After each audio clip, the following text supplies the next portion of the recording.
Jay, Cody, thanks for joining me. Here in April 2022, Cardinals are getting fired up with Albert Pujols, which is I like it. El hombre. The Blues are streaking into the playoffs. I like it. We're going to see how that's going to go. So, welcome everyone. Today, I want to take us through something we haven't talked a lot about. I should say we've talked a lot about tangible aspects of financial strategies, wealth management, the economy. Thank you. And things around that. We don't talk a lot about intangible aspects of money and finances, and I want today with you guys to get into that. It's an important part of, I think, what we do with our clients. It's always kind of percolating in the back of our brains when we're working with clients, not necessarily directly in the questioning to clients. Sometimes yes, sometimes no, but it's a critical part. So I kind of wanted to dive into that today. I was a part of a panel discussion last week, and it reminded me, no, we're not doing book club today, but it did remind me of a book that's over 15 years old called The Financial Wisdom of Ebenezer Scrooge, and written by Ted Klontz and Rick Kaler, and it talks about a concept that the three of us have talked a lot about it, being money scripts. And really where money scripts come from predominantly is our background with money, usually when we're growing up, kind of how our parents brought us up in terms of relationship with money. And I'll pause on that because it is kind of weird. We have our personal relationships. People will have relationships with food and drink, and people have relationships with money, as strange as that sounds. And it dictates adult decisions with money. So what I wanted to walk through today to kind of help our clients understand what this means and why it's important is I'm going to talk to you guys about your first memories of money, and kind of what it meant to you, either positive or negative, and kind of how that formed how you are as an adult in your relationship with money.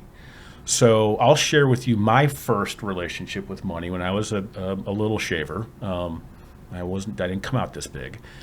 Probably 6 or 7 years old, I can remember that we used to have steak once a month on Sunday in my household. And God bless my mother, she loved her steak very well done. Right. Very well. So I didn't like steak for a long time after that, until I could actually get a steak that was properly cooked. Love you, Mom. But nonetheless, I had asked her, why do we only have steak once a month? And her response to me was, you'll understand when you're older. And I said to her, I want an answer. And she said, I just gave you one. You'll understand when you're older.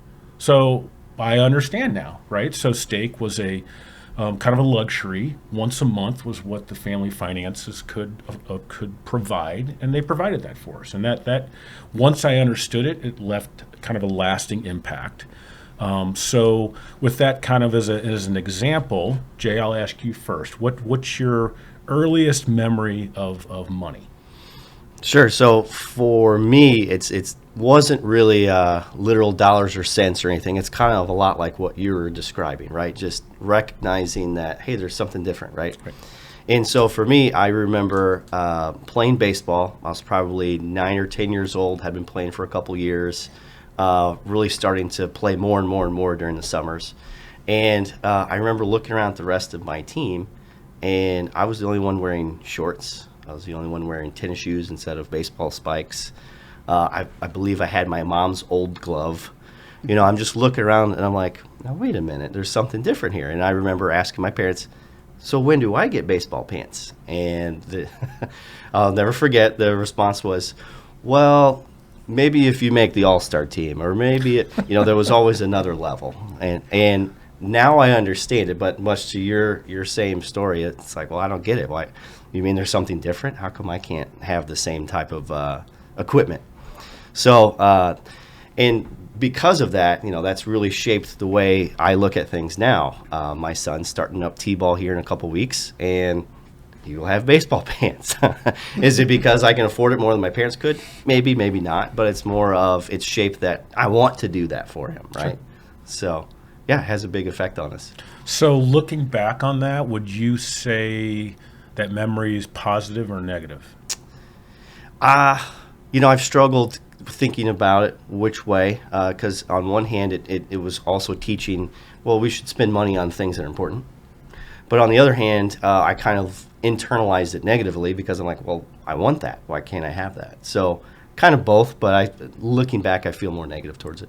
Yeah. Okay. Good. Thank you. Thanks for sharing. I know sometimes it's not hard when we talk about money scripts to throw all that out there. So, all right, Cody, what's your earliest memory of money? Earliest memory. Well, mine kind of has to do around with sport teams too. It was a little different though. More of, hey, I wanted to play Little League football. So my parents said, all right, here's what we're going to do. There's a cost of joining the team, and then there's, you have to buy cleats and things like that. So, I was given basically a responsibility that, hey, we're going to pay for the team and for you to join it. And they had to work like the food stand and things like that. But my objective was I had to purchase the cleats myself. So money I've saved up with birthdays and things like that, I had no idea what a dollar was or what a dollar should buy, but it started giving me the knowledge of what money was and how to use it and use it appropriately. And then we'd go back and see what we have in the bank and if it was a good choice on spending that money. And then as I got older, I had a fair share in paying for the team expense as well. And there was always fundraisers to do. So my dad said, well, you can either take money out of the bank or you can go and fundraise it. So guess what? We walked around neighborhoods. But and for me, it was all, when I look back at it, it's definitely a positive experience on learning how to kind of budget and manage my money. Cool. So wait a minute, what size shoe do you wear? Size 12. Oh, expensive cleats. Holy, you went Wasn't around, always size 12. You went around the neighborhood twice, didn't you? Yeah, sometimes 3. No. Okay, Cody, so let me stick with you on this one, and then I'll hit Jay. So given that background, the earliest memory, and other, let's call it scripts or imprinting that your parents did, and you never had the luxury to talk about this a little bit, the scripts that your parents gave you, what are some of your beliefs about money today and where it fits into your growing family? Yeah, so I think, a big one would be I'm very much of wanting my child to understand what a dollar is worth, kind of what I had talked about. And if there are big expense items, basically I want them to have skin in on the game. At least understand how it works and where the money's coming from. So I want them to be able to grow up and be responsible with it. Like big ticket items now we talk about a lot with clients are college expenses, right? And, paying a couple grand back for a semester of class is a little bit different than paying now, 40 grand or so. So I think it's certainly a good idea to maybe educate the kids on what that cost is and, and if they want to have a little skin in on the game with it too. 100%. Jay, same thing. So you talked about your earliest memory, and along with those other scripts that you learned growing up from your mom, from family members, tell me, what are your beliefs today about money? And if you wouldn't mind sharing with our clients kind of how you incorporate that into your client conversations. Yeah, so for me, one of the biggest things was, like making sure that there's amount that you are spending that is fun, that you like, that you enjoy. Because otherwise, what's the point of accumulating a whole bunch of money, right? The goal is not to have how much money can you have at the end. It's the things that your money can do for you. So whether it's retirement, whether it's a trip, whether it's buying baseball pants, it's just making sure that it's not all work and no play. And so that's actually one of the things I talk to a lot of my clients about when they come to me. Hey, I've got this extra bit of money I wasn't planning on. I had a good year in business. I did this. I had an inheritance, whatever. What should I do with it? Okay, well, let's do the responsible things, right? Save some of it. Let's maybe pay some towards debt. But then don't forget to also do something that you kind of enjoy as well. In moderation, but making sure that all bases are covered and we're not just all work and no play. Yeah, I agree, because I run into this problem with my girls sometimes that, I was never want for anything at home. We didn't have everything, but there was always food on the table, and we were fortunate from that perspective, and clothes and those things. And I run into this, okay, I can't give them everything. I got to rein this in. Right. but then I'm like, okay, well, I'm alive now. I can seem to enjoy it. So it is a balancing act. And I guess what I would say, and you guys know this, because there is that balance between, we save it, we spend it, we give it for the greater good, leave the world a better place, all that. And, we know our clients come from different places, and it's more often than not, a husband and wife or a couple will come from it from different places. And that it's not right or wrong. None of it's right or wrong. It is, but it's managing how you're moving forward with that philosophy of doing it together, as well as what's the legacy you're leaving with kids. You both have growing families. You got to catch up to him, by the way.